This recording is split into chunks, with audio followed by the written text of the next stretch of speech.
Before I bring out today's battery, I would like to just level set and remind us why I'm doing this video series.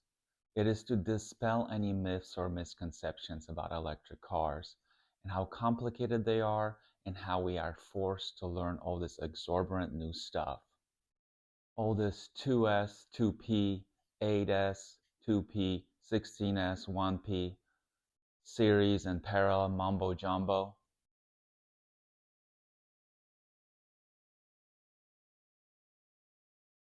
Well, what if I told you that if you have owned and operated an automobile anytime during the last 75 years, you were relying on this very technology and just didn't know about it?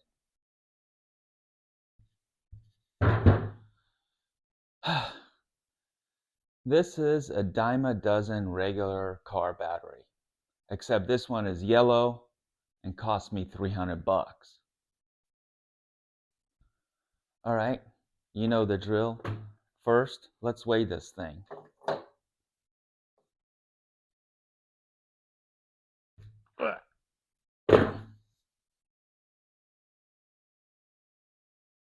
45 pounds. Let's convert that to kgs.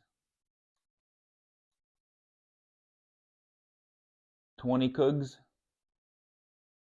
So this is an Optima battery, and Optima batteries are AGM, absorbent glass mat, whatever that means. I picked this one because you can see these cylinders here, okay? There's 6 of them, right? So with it being encapsulated, you can kind of see these forms, and that's what I wanted us to pick up on. That although this is one battery, we would use the analogy of a module. We've been learning about cells, modules, and battery packs. So an automotive battery is nothing more than just one module. And the module is made up of cells. And this particular one, and most car batteries or modules, are made up of 6 individual cells.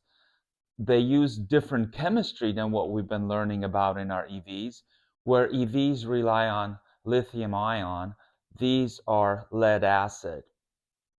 So each one of these cells uses this spiral design made up of 2 plates.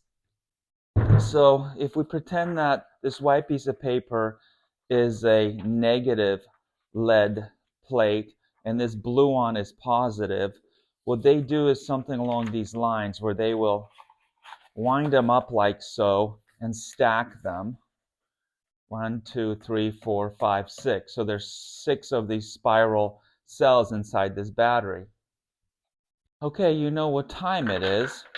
It is time to demonstrate how this battery is put together, or this module is put together, using AA Duracell batteries. And this is actually a 6S 1P configuration. That's why I wanted to share it with you guys and bring it out here. It could be our benchmark for comparing all the automobile ones. So a couple of other things to note, that because this is a different chemistry, each one of these cells is only 2 volts, nominal, approximately. So 2, 4, 6, 8, 10, 12. We call it a 12-volt battery, but that's nominal, meaning in name only. This could go down to 11 and be considered bad or dead, or it gets charged upwards of 13 volts. If you ever watch your ammeter on your alternator charging your car battery when you're driving, it could be charging it as high as 14.5 volts. But as I say, that's neither here or there. So this being 6S1P, the 6 in front of the S tells us how many cells we need. We do have our 6 Duracell batteries here, each one representing 1 cell in here. So if they are arranged in 6S, that means they are just all in a row, like so.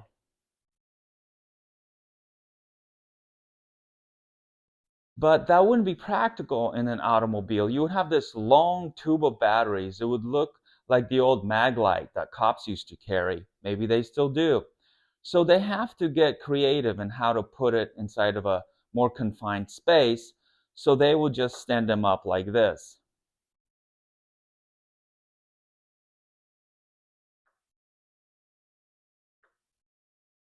So that these resemble these 6 cylinders, right? And it is a unique design in that it's not positive up, then positive down like this, and then positive up, because of those plates being wound and a positive and a negative lead plate being inside of each one of these cylinders. And then across here, they're going to use bus bars. So here's our positive and here's our negative. So it would go like this with bus bars on the top, but on each cell, the bus bar would only touch the positive here, plate sticking up, then go to a negative plate sticking up, positive plate sticking up, negative sticking up, positive sticking up, negative sticking up, giving us the other negative terminal here. All right, so let's have some more words about the typical car battery. Sure, it has a sexy to-go handle, but can it be used in an EV conversion? Would we want to use it? Let's talk about it. All right, so on a serious note, I brought out the car battery in this video series because we are familiar with it, and we're going to use this as a benchmark and compare the EV batteries to this one. So some of you may be saying, well, I know that my sister's cousin on my mother's side converted a car to electric. Heck, you helped him to do it. Well, if we look at history of conversions over time, in the 90s and maybe early 2000s, it was very common to do DC motor conversions where we would get a motor out of a forklift, electric forklift, and use that with lead acid car batteries. Those motors were designed to run on lower voltages, maybe 96 volts or 120 volts, something like that.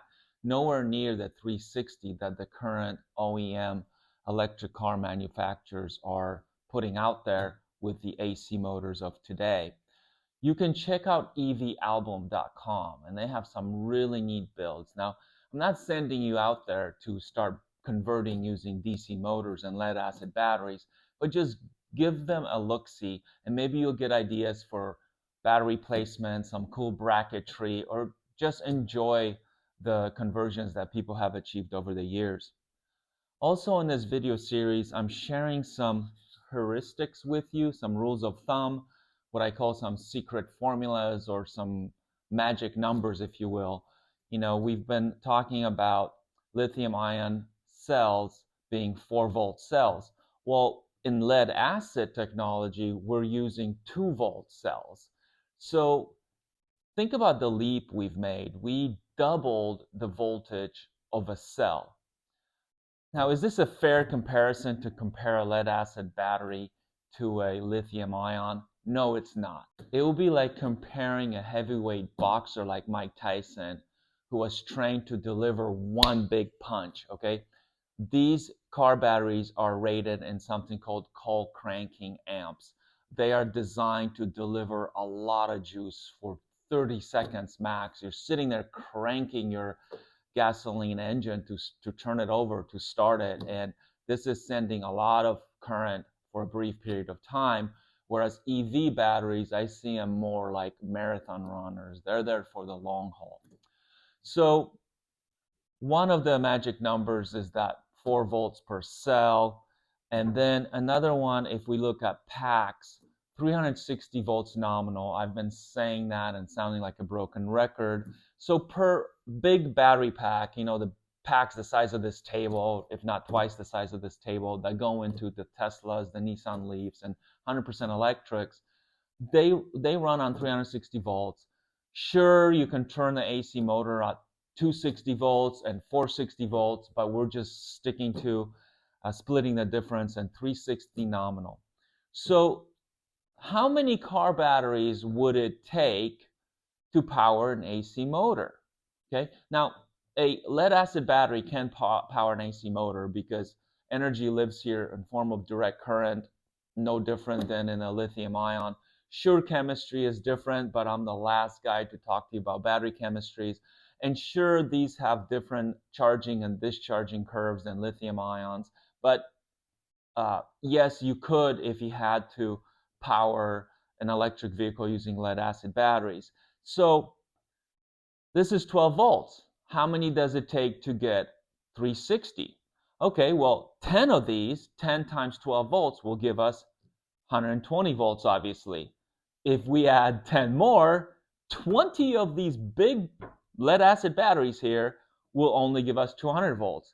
It will actually take 30 of these lead acid batteries to give us 360 volts nominal that we need to power our AC motor adequately, let's say. Okay?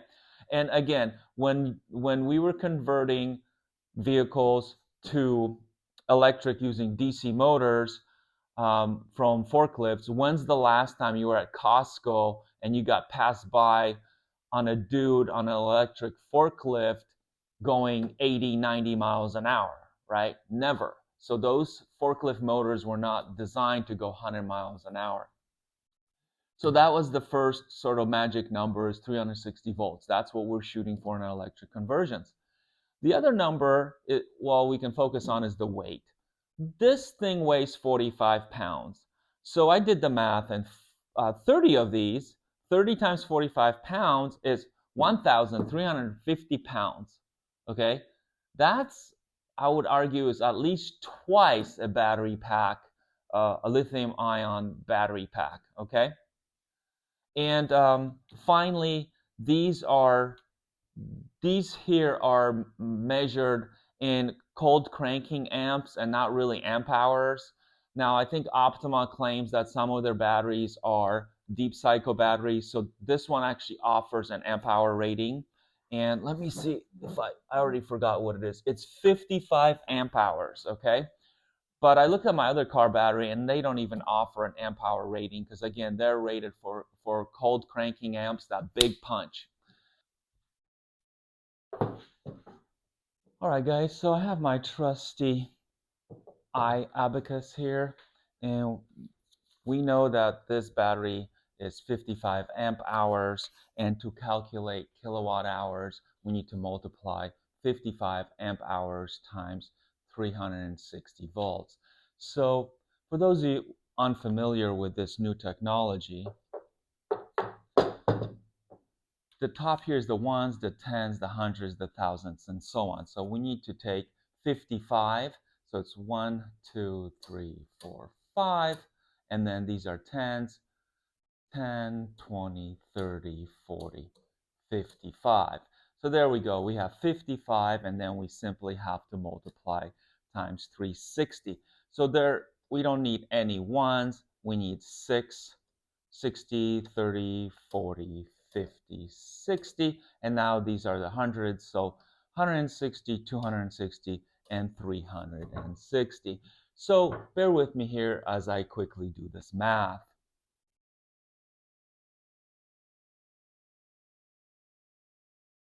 19,000, 100, 200, 300, 400, 500, 600, 700, 800. 19,800. So 19.8 kilowatt hours is what we come up here rather quickly. Okay, so then if we take that 19.8 kilowatt hours, what 30 of these car modules would give us, we come up with 69-mile range. So that would be 19.8 times 3.5. I'll spare you the gory details of doing that on our trusty abacus, but it's 69 miles, let's call it 70. That seems on point because the early Nissan Leaf had a battery pack of 24 kilowatt hours and a guesstimated range of 84 miles. So this one is slightly smaller. Okay, so now if we refer to the battery pack timeline, the BPT, we'll notice that 30 of these car modules would fall capacity-wise somewhere between the Chevy Volt 18 kilowatt hour pack and the BMW i3's 21 kilowatt hour pack. However, the big difference is the weight. So 30 of these car lead acid batteries would weigh 1,350 pounds, whereas the Volt pack claims to be upwards of 400 pounds. And if we compare it to the BMW one, that one claims to weigh about 515 pounds. So another thing you might be asking yourself is why not use golf cart batteries? Well, those are deep cycle batteries, but they only are 6 volts. So where we need 30 of these Can you imagine running 60 6-volt batteries from golf carts? How much weight that would be and how much space that would take up? But I think going through this exercise was worth it because now we kind of have perspective and we can see where we came from and how far we've come. So there we have it.